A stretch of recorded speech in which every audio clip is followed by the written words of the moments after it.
तो जो धर्म की व्यवस्था हम लोगों ने देखने का प्रयास किया, जो समझने का प्रयास किया, धर्म के आधार पर जैसे हमने उसको देखने का, भारतीय शिक्षा व्यवस्था को लेकर के जो प्रकरण हम लोगों ने खोजा, जिस पर कार्य किया, जिस पर अभी कानपुर के पास औरैया में जो समीकरण गुरुकुल की हम लोग तैयारी कर रहे हैं, या जयपुर में जाकर के जो आज ही बात हुई और उस प्रक्रिया पर जाकर के जो शोध केंद्र हम लोग तैयारी कर रहे हैं, उसमें नए स्टूडेंट्स को तैयार करने की जो प्रक्रिया है वो शुरुआत करते हैं। और शुरुआती दौर पर वहाँ पे सब पहुँचने से पहले आपने पहले बताया कि शिक्षा व्यवस्था हमारे यहाँ पे क्या थी और कैसी शिक्षा व्यवस्था थी, क्या शिक्षा व्यवस्था में था, और अगर धर्म के आधार पर शिक्षा व्यवस्था थी तो धर्म क्या था।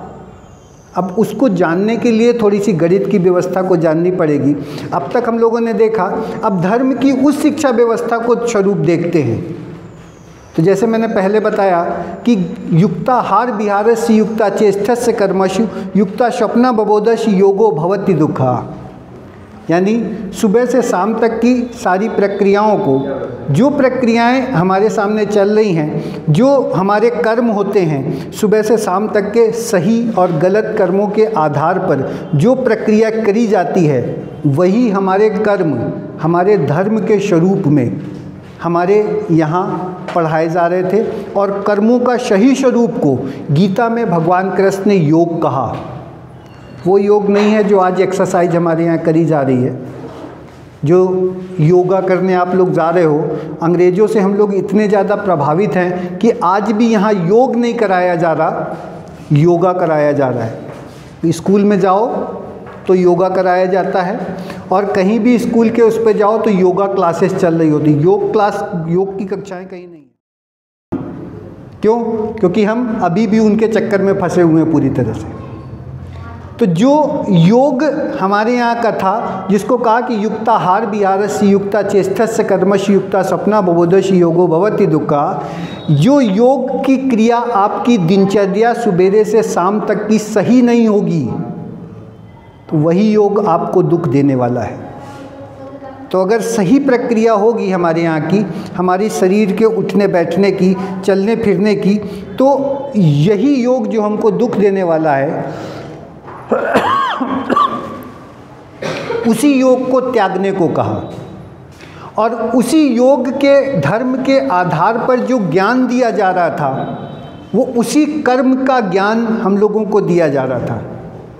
तो ये प्रक्रिया ठीक है कि हम लोग देख रहे हैं कि जो प्रक्रिया हमको धर्म के अनुसार जो कर्म का ज्ञान दिया जा रहा था, उसको अंधविश्वास बता दिया गया। किसके साथ? ग्रहों के साथ जोड़ करके।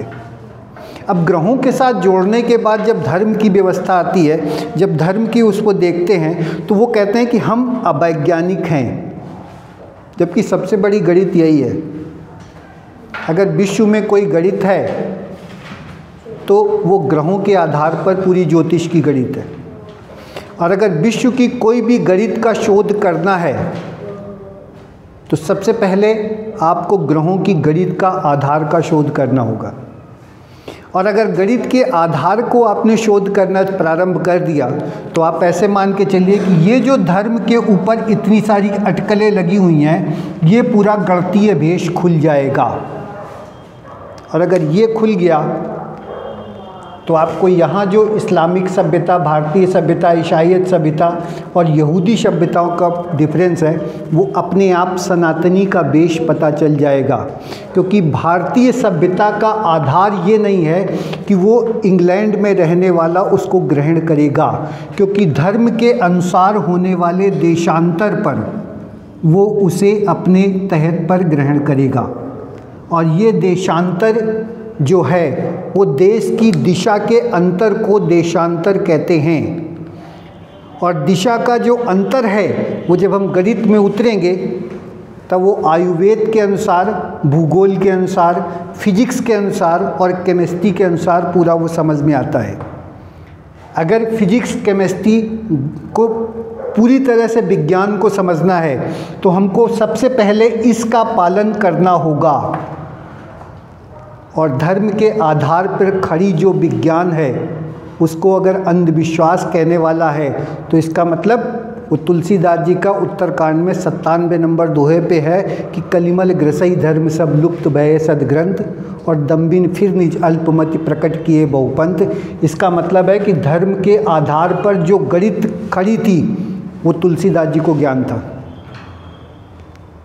तो ये एक लंबा विश्लेषण है और उस लंबे विश्लेषण की तरफ ना चल के हम सिर्फ यहाँ पर इतना समझते हैं कि ये जो वैज्ञानिकता हमको सिखाने आ रहे थे, जो ये वैज्ञानिकता हमको बता रहे हैं आज भी, जो प्रदूषण फैलाने के बाद हमारे यहाँ आज वैज्ञानिकता का आधार देखा जा रहा है, जो बताया जा रहा है वैज्ञानिकता का आधार, वो कहीं वैज्ञानिकता नहीं है।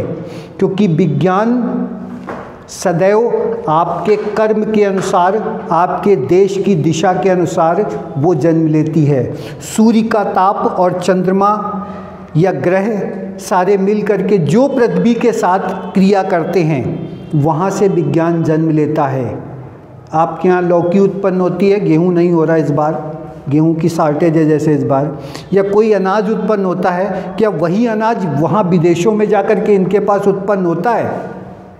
अगर होता है तो फिर विज्ञान उनका सही बता रहे हैं, नहीं तो ये देशांतर के अनुसार वो जिस विज्ञान की बात कर रहे हैं वो विज्ञान ही ठीक उल्टा है, वो कोई विज्ञान की बात नहीं हो रही। ये ज़बरदस्ती है कि हमको वैज्ञानिक स्वरूप दिखाया जा रहा है और वैज्ञानिक स्वरूप के तहत पर पूरी वर्किंग हमारे लिए कराई जा रही है।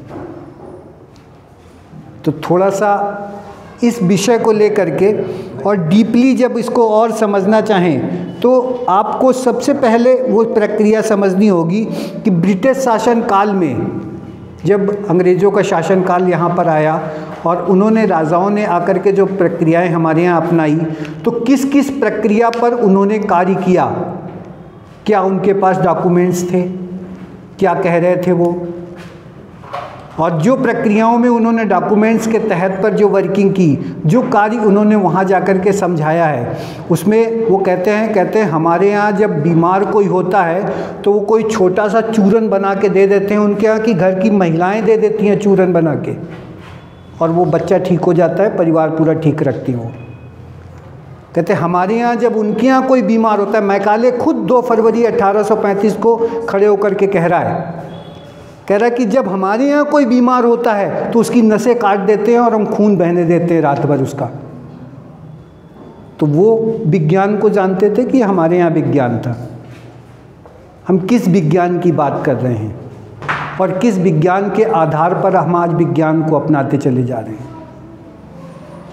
तो इस प्रक्रिया को और समझने के लिए एक किताब अभी हमने मेंटेन की है, पूरी उस पर लिखी है, जो लगभग अभी तक 25 पेज की हो चुकी है, और इसके बाद जो प्रक्रियाएं उसमें समझ में आ रही हैं, जो उस समझ में आ रहा है वो मेन तौर पर हम लोग इस टेक्नोलॉजी को लेकर के गणित के आधार पर जो जयपुर में बात कर रहे हैं, वो जयपुर में शोध केंद्र की पूरी तैयारी चल रही है। अगर कुछ हुआ तो जयपुर में ऐसा शोध केंद्र करेंगे जिसमें हमारे रहने और ना रहने के बाद भी ये शोध लगातार होता रहे, क्योंकि विषय बड़ा रोचक है। और इसी रोचक विषय के तहत पर वो ज्योतिष शास्त्र है पूरा का पूरा, जिसको अंधविश्वास कहा जा रहा है आज, पूरा ज्योतिष शास्त्र है। और स्वामी दयानंद सरस्वती जी ने कहीं नहीं कहा, उन्होंने कहीं नहीं कहा कि ज्योतिष शास्त्र अंधविश्वास है। उल्टा उन्होंने कहा, उनका कहना था स्वामी दयानंद सरस्वती जी का, उन्होंने कहा कि जो गलत बर्तनी है, मतलब बोलने के गलत शब्द आप प्रयोग करोगे, ये अंध परंपरा को जन्म देगी। जैसे राम नहीं, आज रामा चिल्ला रहे हो सब लोग, जिसको देखो रामा रामा हरे कृष्णा चिल्ला रहा है ना, राम नहीं बचे, वो रामा हो गए, उनके आगे आँख मंत्र लग गई है, वो अंग्रेजियत में चले गए। उसी तरह कृष्ण को कृष्णा बना दिया, उसी तरह योग को योगा बना दिया। तो ये गलत बर्तनी है जो आज नहीं तो कल एक गलत परंपरा को जन्म देगी। स्वामी दयानंद सरस्वती यही कह रहे हैं, वो कहीं नहीं कह रहे हैं अंधविश्वास के बारे में इसमें, बल्कि उनकी गणित के आधार पर ये हमने खोजा ये जो खोज हमारी चल रही है वो उन्हीं के बताए हुए नियमों के आधार पर खोज कर रहे हैं और उसके तहत पर काल की गणना कर रहे हैं। उन्होंने खुद हिंदी भाषी भूमिका में कलयुग कितना बचा है उसके बारे में लिखा है और उसकी कैलकुलेशन के आधार पर आगे काल की गणना कर रहे हैं।